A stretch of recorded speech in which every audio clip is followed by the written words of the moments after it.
recording. Start recording. Hello everyone and welcome to Handmade Hero, the show where we code a complete game live on stream. We are sort of, we just finished a little bit of a diversion that I had promised to show people some metaprogramming, so I showed some metaprogramming on the stream for 2 days.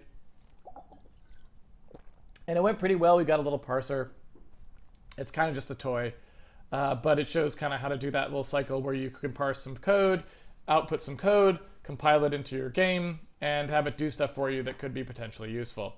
So that's in there now. We didn't really have specifically any particular like overbearing need for it. It's not a crucial part of the project, but it was a reasonable place to do it, where you could kind of see how it was going to work and understand in a relatively confined context like what it could do and why. So I thought it was a pretty useful thing. But today I'd like to get back to finishing up sort of our debug output stuff because we still have several things we need to do there, and I'd like to kind of finish that up and get that into a situation where we can start using it more effectively for actually doing debug work. And right now we have some nice features in there, but a lot of stuff we just have not implemented, right? There's a lot of things that that need to kind of just actually make a push for being complete. And so what I'd like to do today is start kind of tackling that. Now today is day 208, so if you want to follow along at home, day 207 is the source code that you're going to start with. So please make sure that you unpack that into a directory, and that's what you're going to be working with now if you want to follow along with me. Okay, so here we go. Let's go back to where we were before we did our little metaprogramming excursion. So you can see, like, when we did the metaprogramming excursion, we did some stuff where we were like doing some automated debug printout stuff. So there's all this kind of nonsense here. All of that stuff was just in a little like piece of test code that we did, and that I can easily remove here, right? It's this thing here where we did like test entity, right? This stuff. And so I'm just going to get rid of that, and when I get rid of that, then when I compile, all of that should go away, right? So now we're back to the standard thing that we were looking at before. And now we can also start to use, we had finished this thing where we could pick entities with the mouse cursor as well. So we can also use that.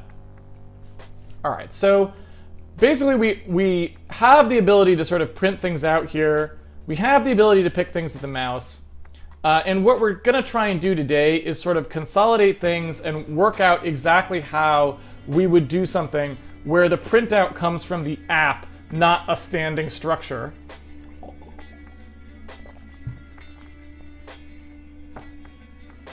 In the debug code, right?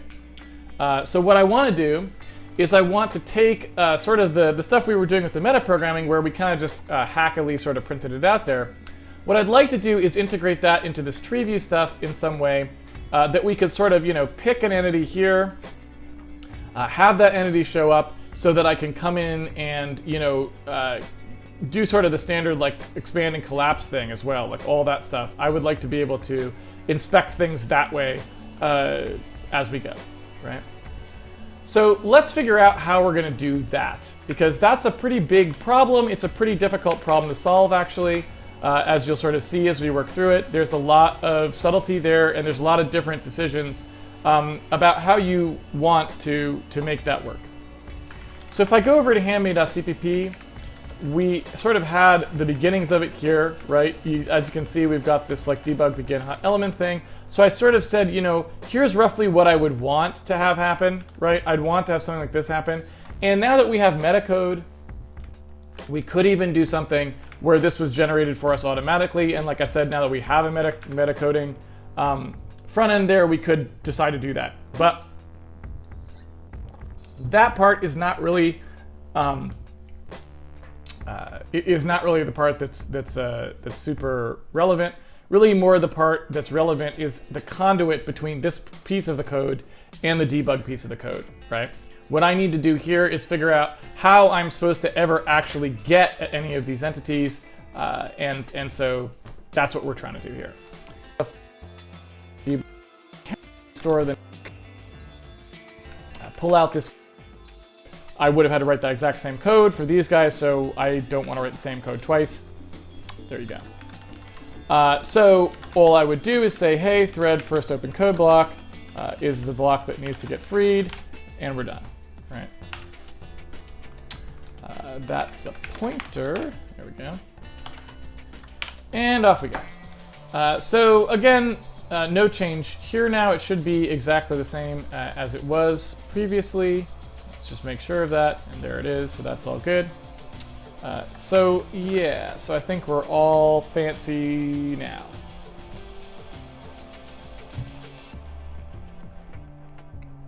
Okay. So I'll go ahead and go to the Q&A here. Okay. So I'll go ahead and go to the Q&A here. In case anyone has any questions about what we did. Again, we're kind of just like getting prepared to capture all that data, which we'll try to do tomorrow. Again, from the debug log. And then we'll kind of go from there. I'm going to take off the old wrist guards.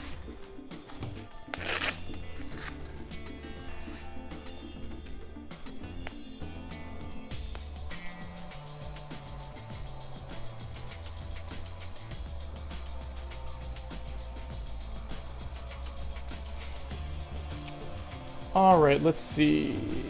Could you explain how this... All right, let's see. Could you explain how this code works? It's fast inverse square root. I still have no clue how it works. Let's see.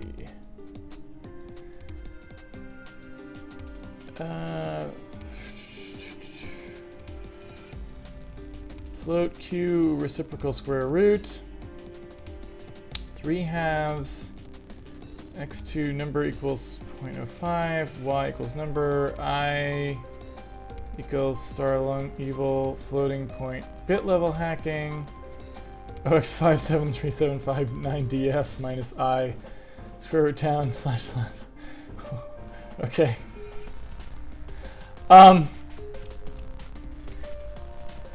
Okay. I guess what I would say about that is, no, I probably can't, at least not right off the top of my head. I can sort of give you a clue as to what it's doing. You know, there's some pretty standard techniques for this sort of thing. And it looks like it's using at least 2 of them in here. So basically when you compute things and, you know, there's some pretty standard techniques for this sort of thing. Q&A here. Okay. All right, let's see. Could you explain how this code works? It's fast inverse square root. I still have no clue how it works. Let's see.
All right, let's see.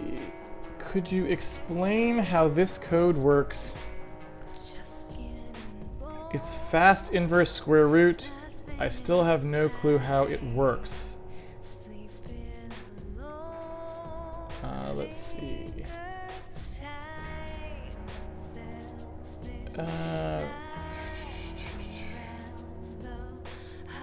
Float q reciprocal square root.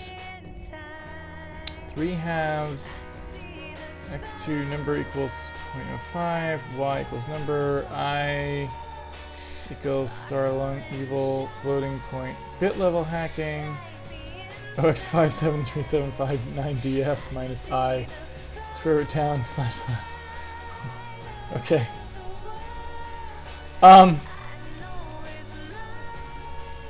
Okay.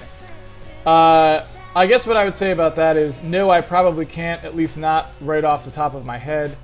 I can sort of give you a clue as to what it's doing. You know, there's some pretty standard techniques for this sort of thing, and it looks like it's using at least 2 of them in here. So basically when you compute things, and we'll see a little bit of this later on Handmade Hero, when you compute things in a compute horror that are complicated, such as square root, sine, cosine, tangent, whatever, you know, transcendental functions, and things of this nature. Typically what you do is, the way you compute them is you use like series expansions in one case, right? So you have like things like Taylor series, or, you know, series expansions that are series that will converge to the answer. So you'd make like a series, you know, like the old school kind that you did in high school or whatever. You'll do like a series expansion where the series creates the mathematical function that you were interested in to a certain level of precision based on how many terms of the series you sum. And then you actually just do some number of those in the series and compute it, right? Another thing you do is you do what's called root finding by, say, Newton-Raphson, or things like this, which are techniques where if you have a function and its derivative, or multiple derivatives, depending on the circumstance, you can start out with a guess that you think is close to the answer you want, and then you can run this to refine the answer to get it much closer to what you wanted, right? And so what I see happening at the end there, and I have to go, like I said, I'd have to work it all out myself to really know what it's doing. But what you see at the end there is just some kind of refinement, like a Newton-Raphson iteration step or something like this. It's an iterative refinement where you're taking a guess and you're moving it closer to the actual solution, right? And that's very, very common in floating point function computations. If you really care about this sort of thing, I've said this many times on earlier parts of the stream. What you want to do is read this guy's books. They're extremely, extremely good. And I don't know if maybe there's like a good. Oh man, I don't like being reminded that Foreman Acton is dead. Foreman Acton is dead. All right. Anyway, we'll ignore that for now. If you look up his books, they are all about how to construct routines that are doing these sorts of things, using series and refinements and stuff. And he kind of walks you through. In fact, it's. I don't want to call it the Handmade Hero of real math computing, because I feel like his stuff is a lot stronger than mine, certainly. So that might be a bit of an insult to Foreman. But point being, his mental state is very similar to ours in the sense that people do all this kind of crazy math formalism and stuff, and it's a disaster, and he goes and looks at the actual practical way that the math works, like really, if or multiple derivatives, depending on the circumstance. You can start out with a guess that you think is close to the answer you want, and then you can run this to refine the answer to get it much closer to what you wanted, right? And so what I see happening at the end there, and I have to go, like I said, I'd have to work it all out myself to really know what it's doing. But what you see at the end there is just some kind of refinement, like a Newton-Raphson iteration step or something like this. It's an iterative refinement where you're taking a guess and you're moving it closer to the actual solution, right? And that's very, very common in floating point function computations. If you really care about this sort of thing, I've said this many times on earlier parts of the stream.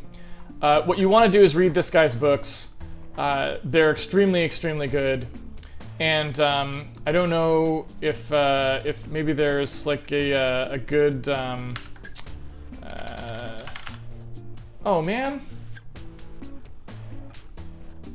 I don't like being reminded that Foreman Acton is dead. Foreman Acton is dead.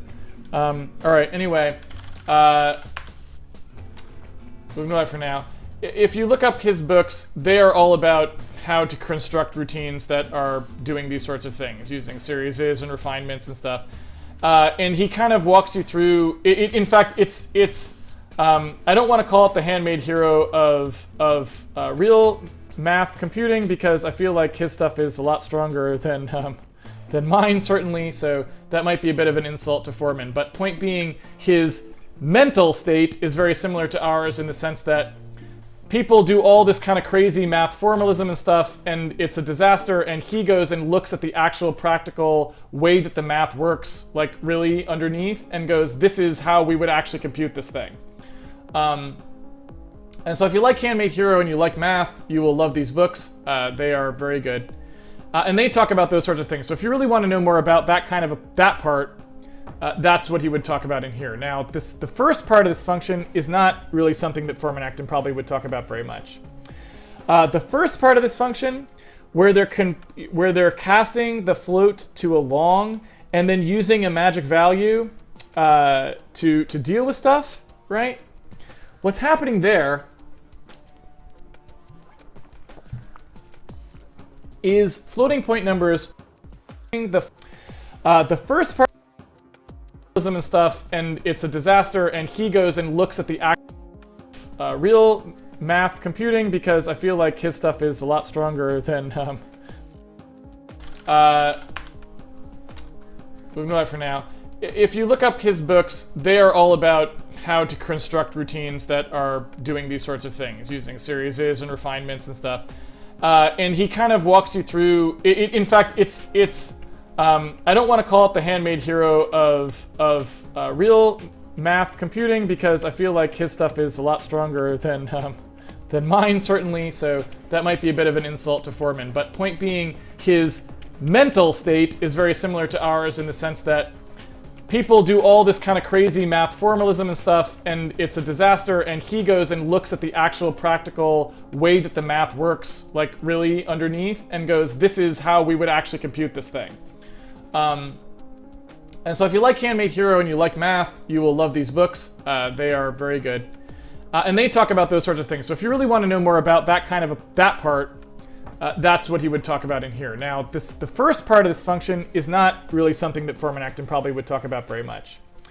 The first part of this function, where they're casting the float to a long and then using a magic value to deal with stuff, right?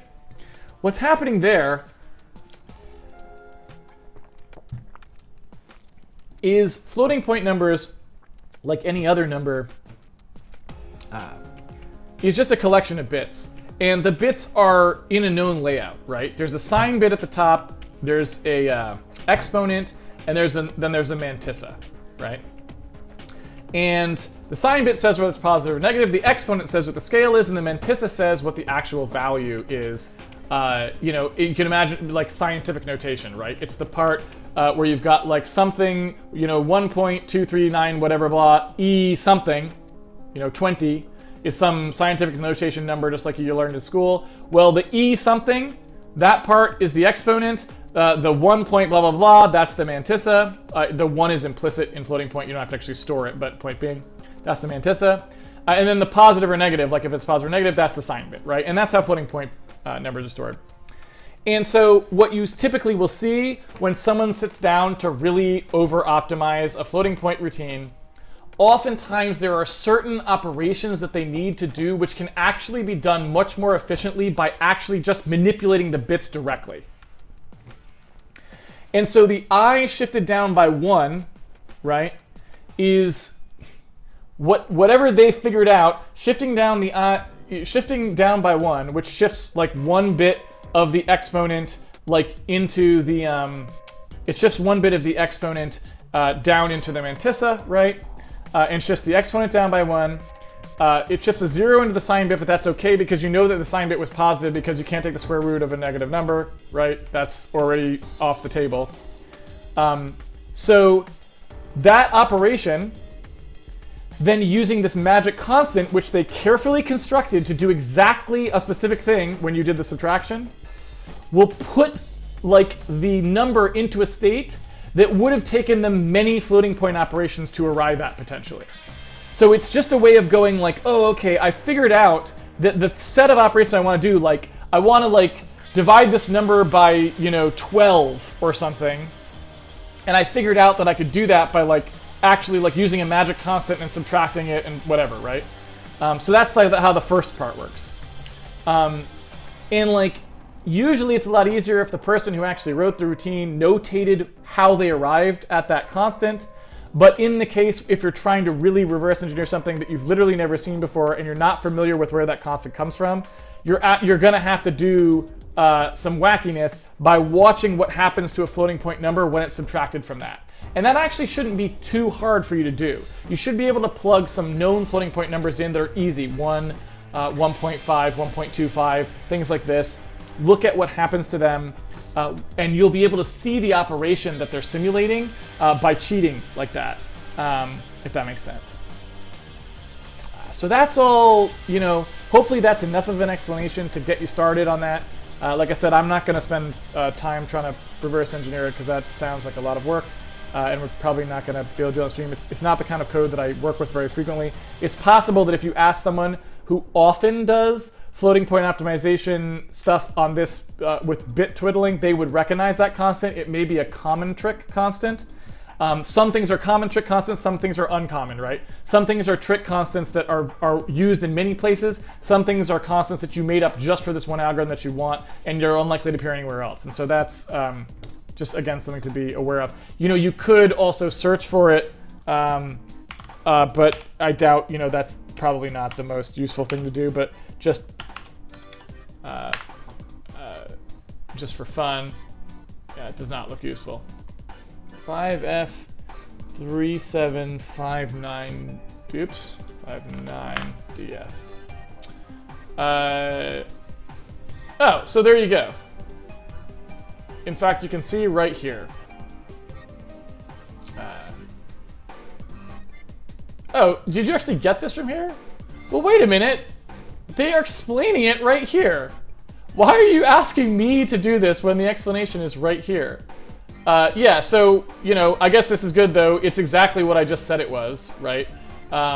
So they're just trying to do a fast computation that they sort of worked out that they can do that really, you know, really quickly. So they're reducing 1 over the square root of x log 2, right? And they're doing that because using this magic constant is a way to do that much more efficiently, right? In their terms. Now, of course, it's, when I say much more efficiently, this is from the old days, right? Because as they're even telling you right here, you know, nowadays you can get the square root, the processor can do it basically for you. They've got square roots kind of built in. So it'd be kind of stupid to actually ever be using this thing, but you know, it's a useful exercise, so it's fun to still, you know, I would encourage you, if you actually are interested in it for some reason, to go through and actually watch it work that way, so you get some idea, right?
What would be a good project for a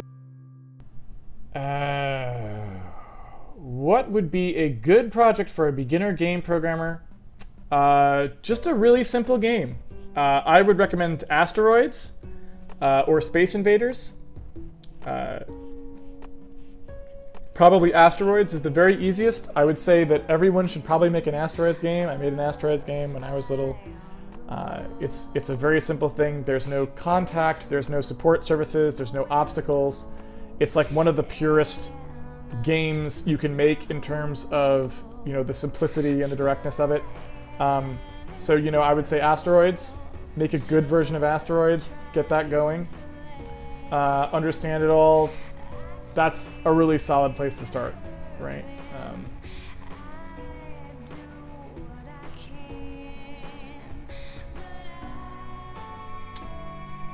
Blah238, I just read that Natural Selection 2, for which Unknown Worlds made their own game engines, say they no longer support Windows XP. Blah238, I just read that Natural Selection 2, for which Unknown Worlds made their own game engines, say they no longer support Windows XP. Does Handmade Hero run on XP, and why wouldn't it? So Handmade Hero, I don't know whether we'll run on XP. I don't know whether we'll bother running on XP when we ship or not. We would run on XP just fine regardless, except for one very specific thing, and that is whether we support 64-bit only or whether we support 32-bit and 64-bit. If we decide that Handmade Hero is 64-bit only, then it will not support Windows XP. If we decide that we will be supporting 32-bit as well, then it will support Windows XP. And you can see that we already made sure that we do run on Windows XP way back when, right? So if you go to our, oops, that's not what we wanted, handmade.org. That is Handmade Con, handmadehero.org. If you go to the Tweetbot, no, I'm totally confused right now. The forum site. If you go to the episode guide, you should be able to see in sort of this the platform stuff. There's a thing where I actually test running on Windows XP. I don't remember exactly where we did it. Let's see here. I don't actually know. I'm not sure where we did it. But it was somewhere in here, I suspect. Here it is. So here's Windows XP. You can see us testing it on Windows XP, and we go through, and I demonstrated like one of the... I don't remember exactly where we did it. Let's see here. I don't actually know. I'm not sure where we did it. But it was somewhere in here, I suspect. Here it is. So here's Windows XP.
Here it is.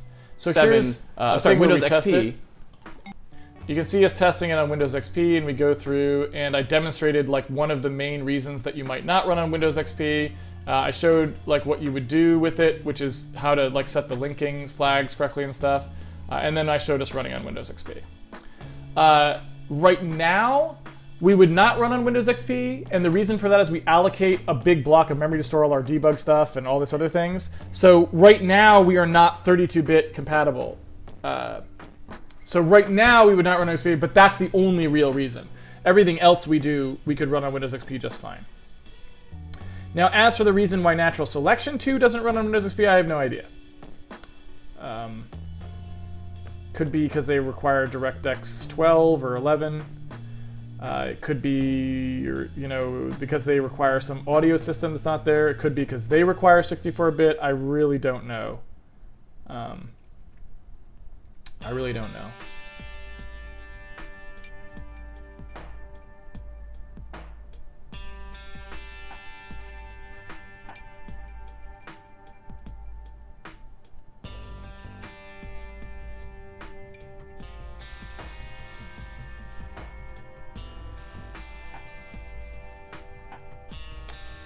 Is that it for cues? I don't think I missed any. I think I got them all.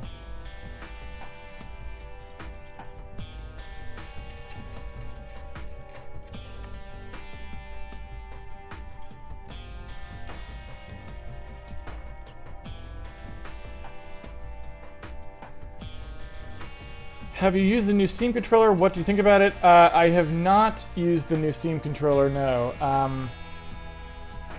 I have played with the old Steam controllers, meaning the ones that were, maybe a year ago or so.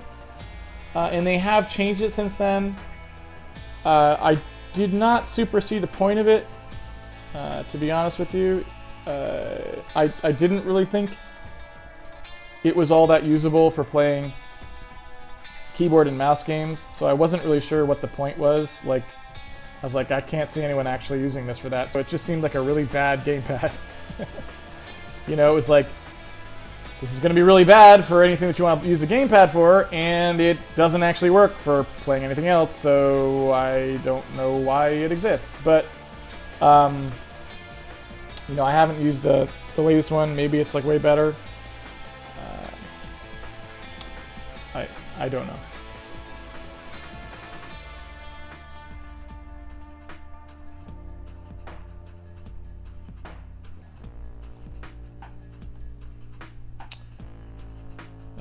Let's see.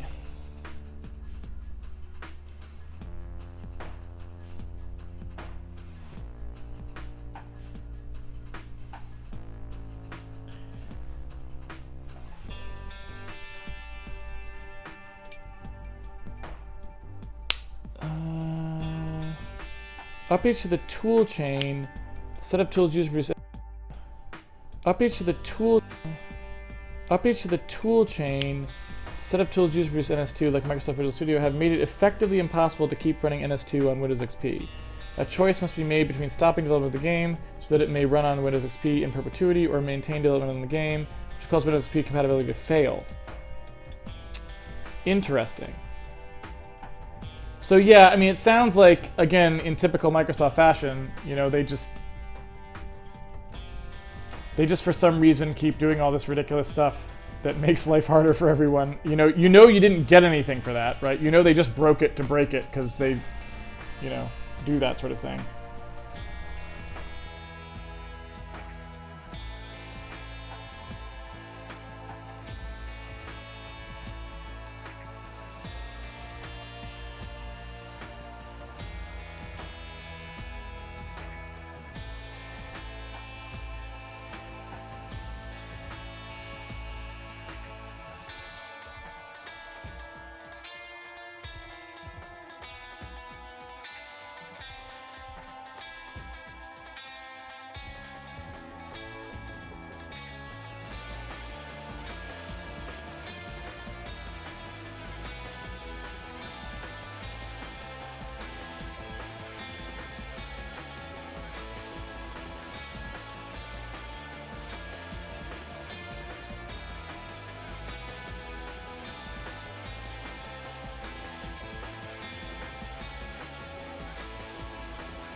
Soy sauce the kid. Numerical methods that work. Soy sauce the kid. Numerical methods that work. This is the book you're recommending, right? Well, actually, I recommend anything by Foreman Acton. I guess I haven't read them all, but I read Real Computing Made Real and Numerical Methods That Really Work, or that usually work. Numerical methods that usually work, and they were both really great. Numerical methods that really work, and I guess I haven't read them all, but I read Real Computing Made Real and Numerical Methods That Really Work, or that usually work. Numerical methods that usually work, and they were both really great. I could stand to read them again these days, actually, because a lot of that information has gone out of my head, because it's not the type of code that I write very often. And there's probably a lot of things that I do that honestly would be better if I kind of knew what we were doing there. But yeah, so either book I think you would be good to read.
Pseudonym 73, that is a great statement. Everything that runs on Windows P runs on Windows NP.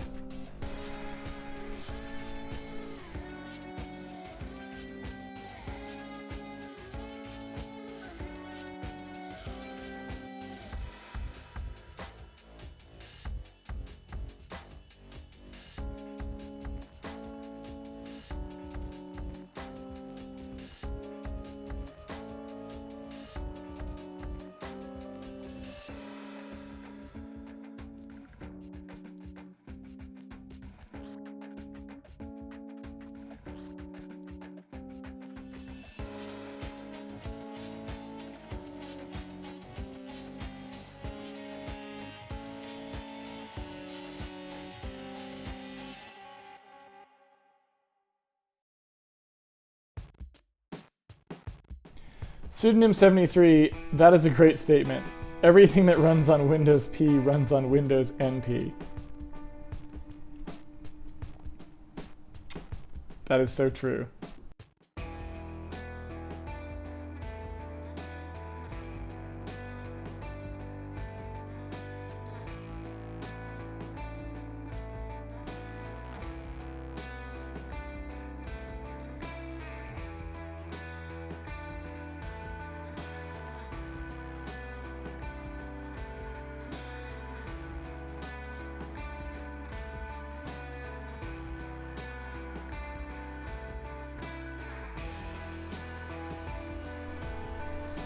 That is so true.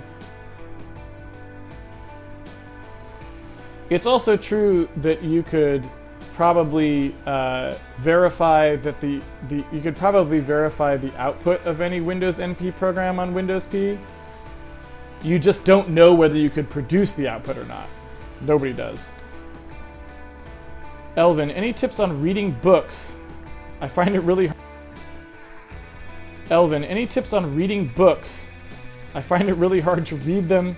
I do enjoy their table of contents. Gets me excited, but when I read on, it gets quite boring. I do not know how to answer that question.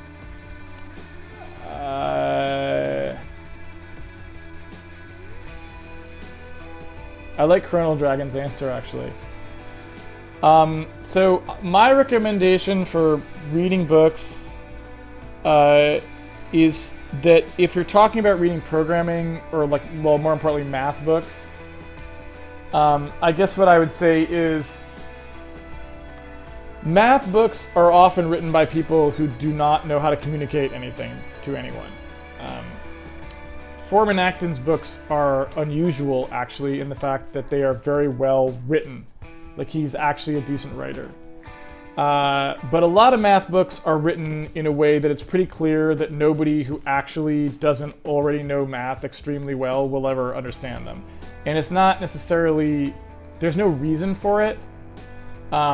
It's just because math people just don't know how to communicate ideas very well. I think it's because they're so used to thinking in terms of math, they think that just by listing a bunch of equations is like the most efficient way to get a point across, but it rarely actually is, and I feel like a lot of times there's people who know a lot of math but don't actually know how to use any of it because of that. Like, it kind of exists in this like vacuum. And so, you know, usually the best thing to do when you're trying to succeed at reading a math book is actually to go try to find someone who crosses that bridge a little bit, because every so often there are people who are both good at like math and good at communicating, and those people write books that are much easier to like actually get into. Now, it's still a very active process. Reading those books is still active. You have to do the actual exercises in the book. You have to, like, when they show a derivation of something, work it out yourself on the side, because otherwise it'll just go like right through you. You won't actually get any of the information, right? But it's really just like 99% of the success is finding the right book first, because a lot of people write these books that are just wastes of paper. Like, they're just like big reams of like the math behind something, and it's like, nope, you don't need to write that. Like, that's complete waste of time, right? You don't need to just have a book that's like all of the math. The important part about writing the book is like structuring that math in with explanations that allow it to like cohere, you know? So you gotta seek those out, and they're hard to find. And so I guess I would say,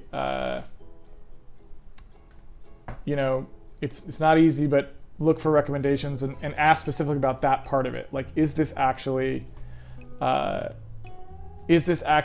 explained well, and does it sound like the person actually knows sort of the like intuition behind this, or are they just regurgitating a bunch of math that they learned to do in college or whatever, right? And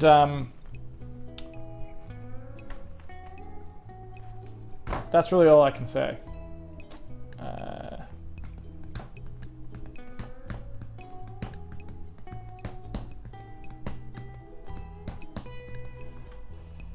And no, I actually have not.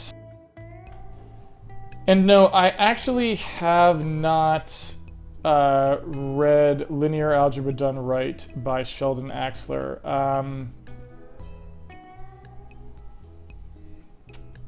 I think.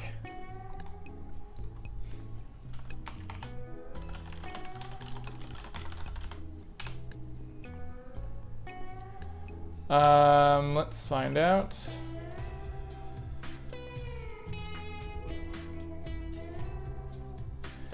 So when is the first edition?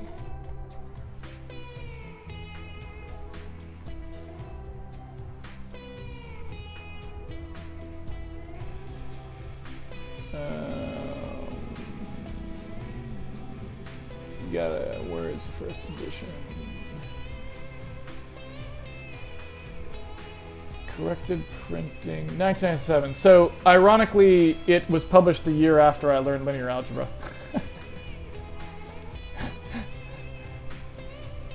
So, that would explain why I have not read it. It was too late. But, you know, my linear algebra is so rusty these days, I could go read it and I would probably, like, relearn a lot of stuff that I have forgotten. So, maybe someday I will read it.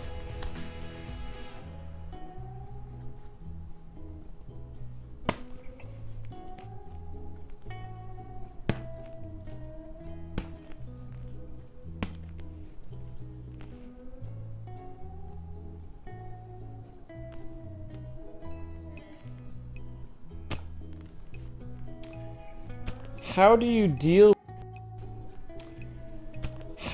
deal with some of the generally poor social skills in programming math fields? Noticing this more and more lately, unfortunately. I guess I don't. I mean, I don't have to. I mean, I program more or less by myself. I work mostly with artists, and while it's true that some artists are also probably not necessarily always the strongest class of people for social skills necessarily, but I mean, like everything else, it's usually more about whether, you know, I get along with them or whether I work well with them, and less about whether they have some kind of abstractly good social skills, right? And so, you know, most of the time I don't think of it as like, does the person I'm working with have good social skills or do I have good social skills? It's usually more like, do we get along okay? And are we able to like resolve conflict productively, and are we able to like be on good terms with each other all the time and not be resentful or angry or whatever, right? And so, at least in my experience, I typically have not had much trouble getting along with the people I need to get along with in order to do work at like Mali.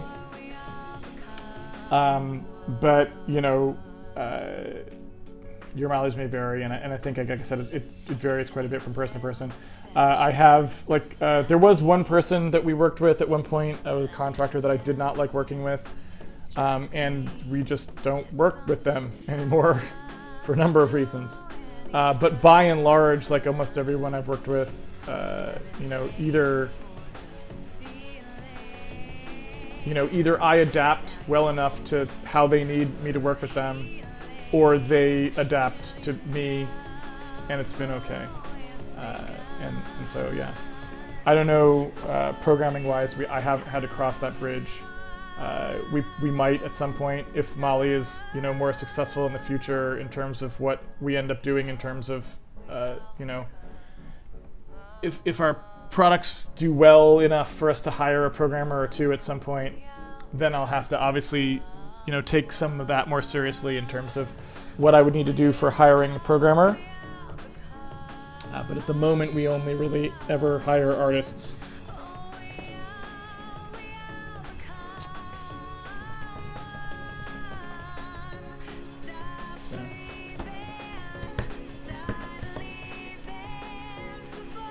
So yeah.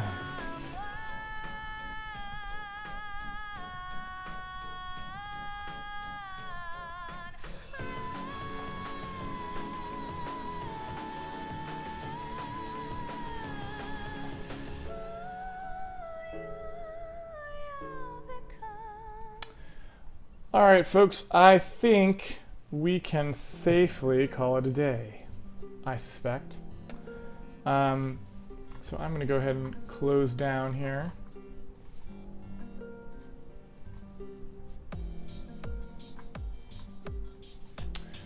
All right, thank you everyone for joining me for another episode of Handmade Hero. It's been a pleasure coding with you as always. If you want to follow along at home, you can always pre-order the game on handmadehero.org, and it comes with the source code if you want to play around with it. You can also support us on Patreon.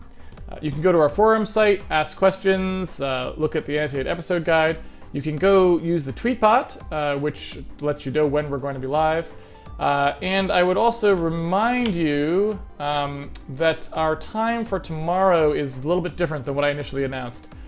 Due to I had to make some arrangements for something tomorrow evening, so I had to move the stream back. It was going to be the same time as it was today. It's going to be at 8 p.m. Instead, it's going to be at, I believe, 6 p.m. tomorrow. So, you know, always check this guy if you want, or the tweet bot. Actually, I think the tweet bot has it as well. Yeah, so there it is. The tweet bot says it. So be aware of that. Also, Thursday, so 2 days from now, I will be doing a live stream. 2 days from now. So Thursday, also, so be aware of that. Also, so be aware of that. Also, Thursday, so 2 days from now, I will be doing a live stream with Sean McGrath, or SSSSSS McGrath on the chat, regarding free-to-play games. I'm not really sure what it's going to be about exactly, but he is working on a free-to-play game, and I think he wants to have a little bit of an angel devil on the shoulder conversation about it.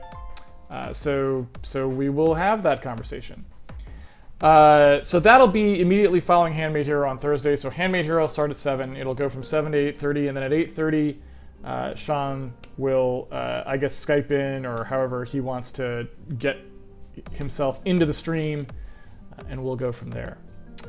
I also would say that finally kept having to do just make sure that everyone was nailed down for Handmade Con. There was just a few things, like last minute things, that weren't 100% settled.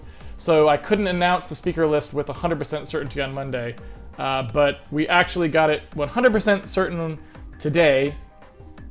And so next Monday, I will actually post the entire Handmade Con schedule with the times that everything will be happening at Handmade Con. So for those of you who already have tickets, you'll know exactly what you're doing.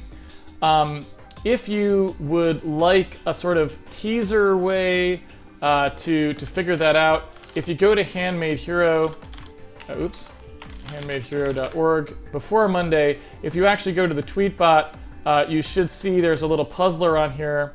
And what I did is I sort of picked intentionally fairly obscure, I mean as obscure as you can really do with screenshots, if you schedule with the 100% certainty on Monday.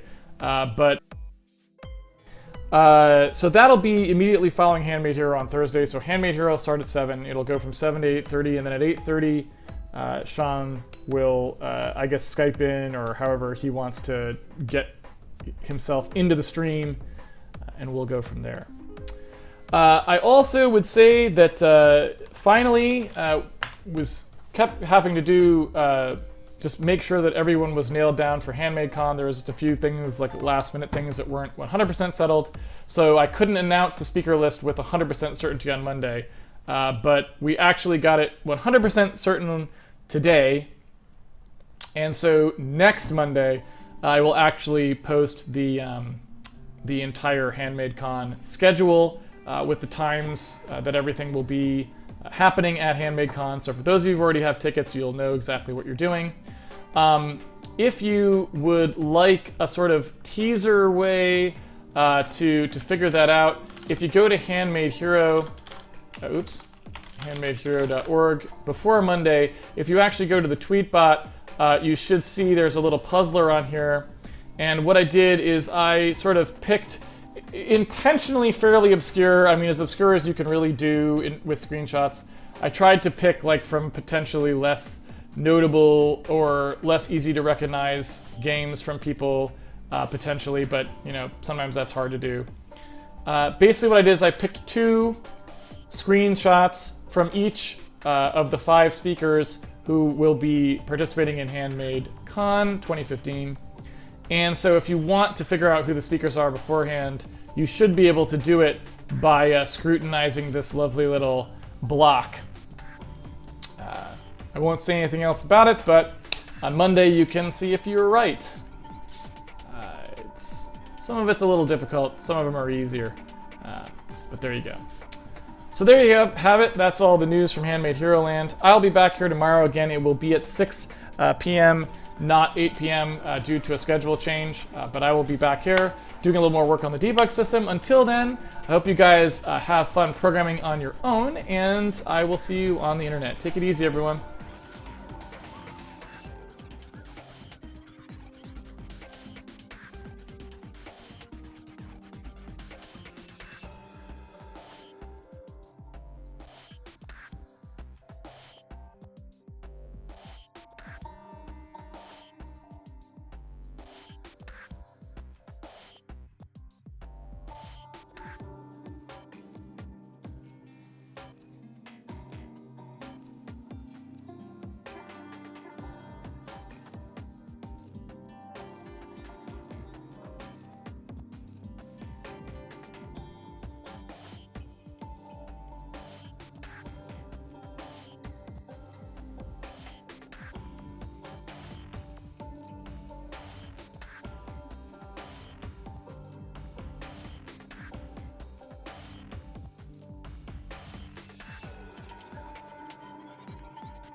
Step out beyond the edge and start the motion.